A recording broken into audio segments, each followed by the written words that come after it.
Hello and welcome into the Mile High Baseball Podcast with me. That's right, it's Jake Shapiro coming to you live from my home office here in Denver, Colorado.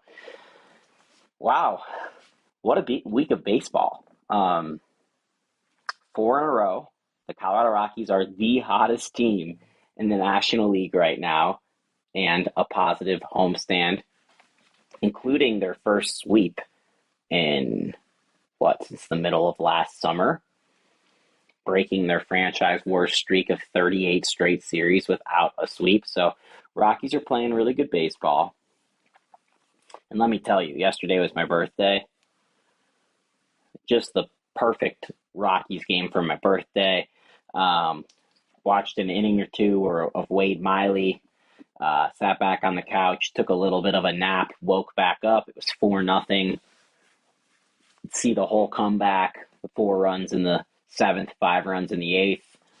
Got out of there with a win. I would have gone to the game, but I don't know. When you go to as many games as me, and this isn't to sound spoiled, just wanted a nap on my birthday more than I wanted to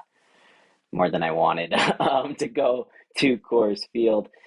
But yeah, the Rockies are now on the season 12-20. Still really bad. They're heading to New York for a 3-game series with the Mets that starts this evening. Antonio Senzatella will make his season debut, which is very exciting because he is going to have a chance to be the best pitcher for the Rockies this season, given the news of this week, and we'll get to that in a second. Ryan Feltner has stayed hot. He has been awesome. Well, I don't want to say awesome. He's been really solid. He's been a really solid pitcher for the Rockies. ERA 4.45, has made 6 starts. They've been good when Ryan Feltner's been on the mound. And then yesterday during the game, I'm watching and I'm like, Elias Diaz has been the Rockies' best player thus far, and he's the long-term catcher. He's already signed the deal. And you could make the case that Elias Diaz was one of the worst players in baseball last year.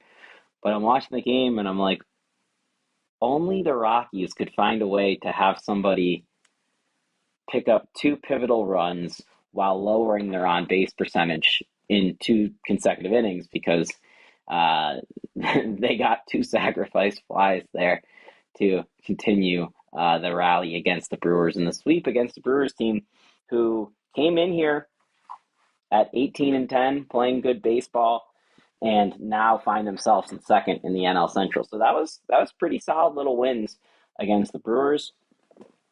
You saw some good stuff from Chris Bryant hitting a home run. And like I said, I think on the last podcast or 2 podcasts ago, you really just need more power from Chris Bryant here at this stage. It's not a matter of average. I think he's hitting actually like 300 now.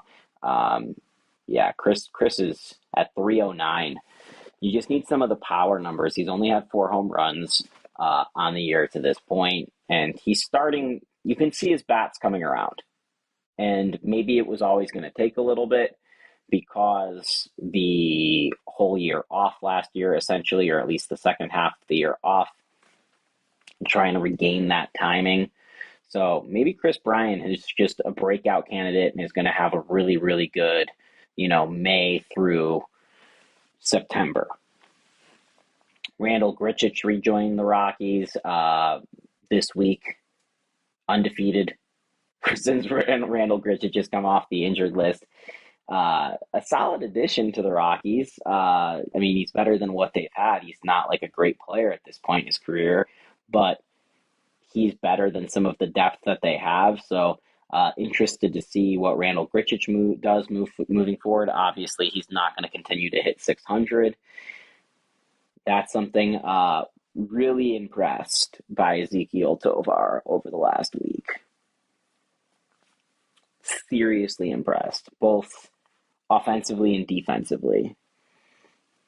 He had some really nice at-bats in the Brewers series, had a home run.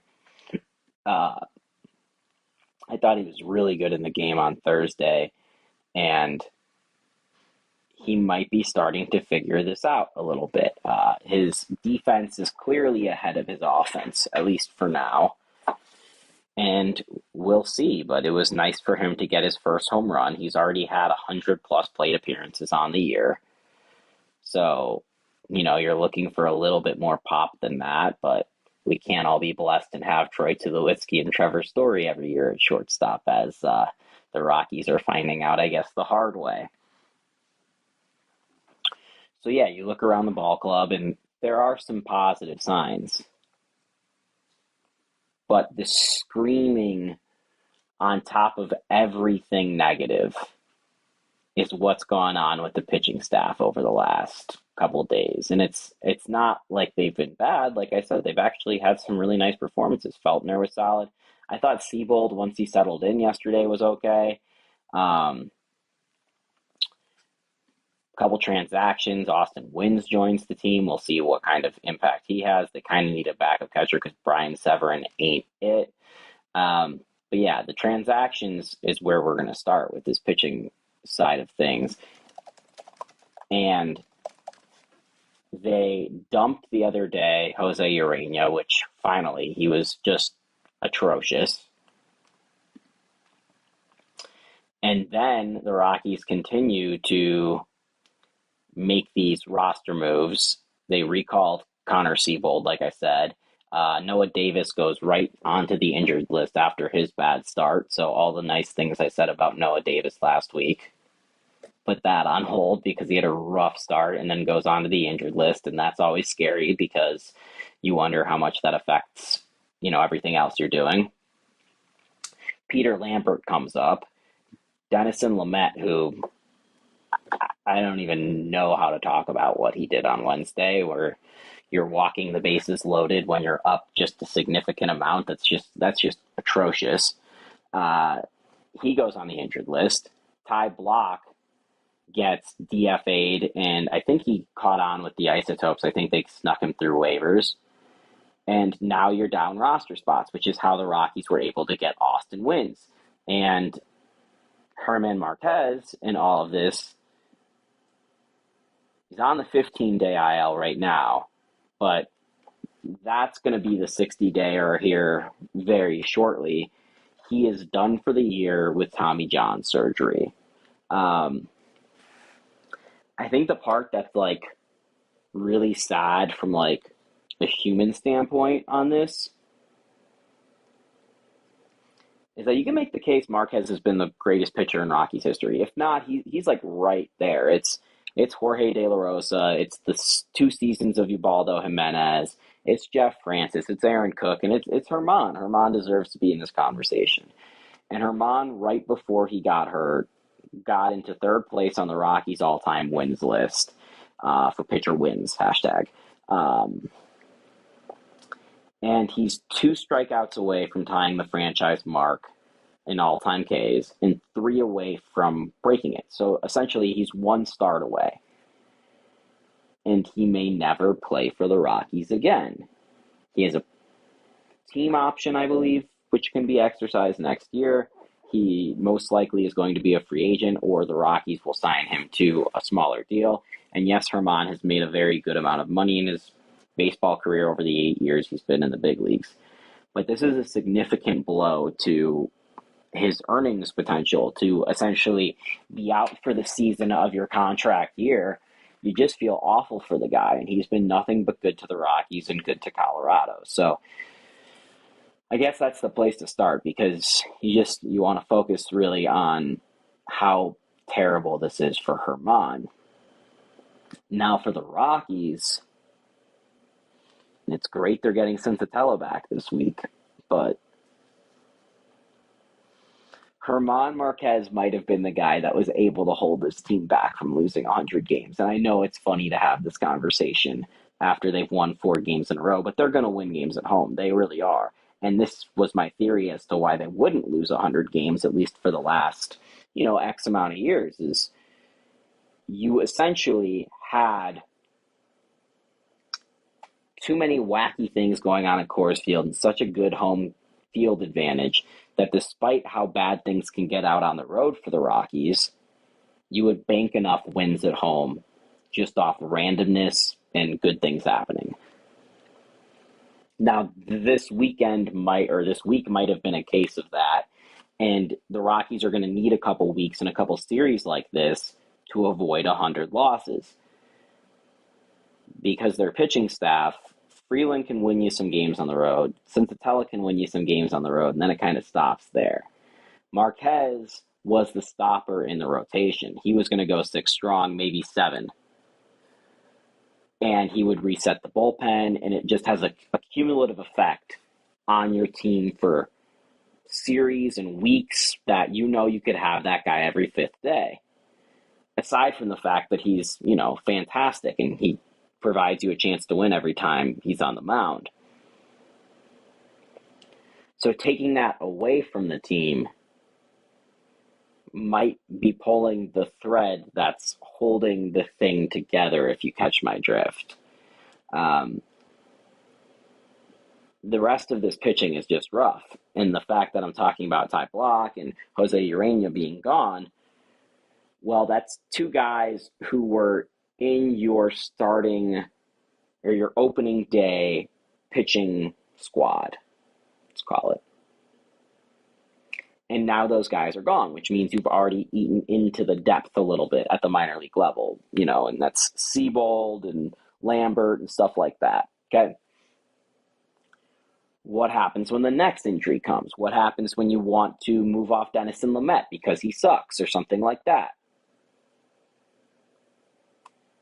That's when things start to get really scary for me because, yes, you can replace Marquez in the rotation right now with Antonio Senzatella, and maybe Noah Davis works out as well.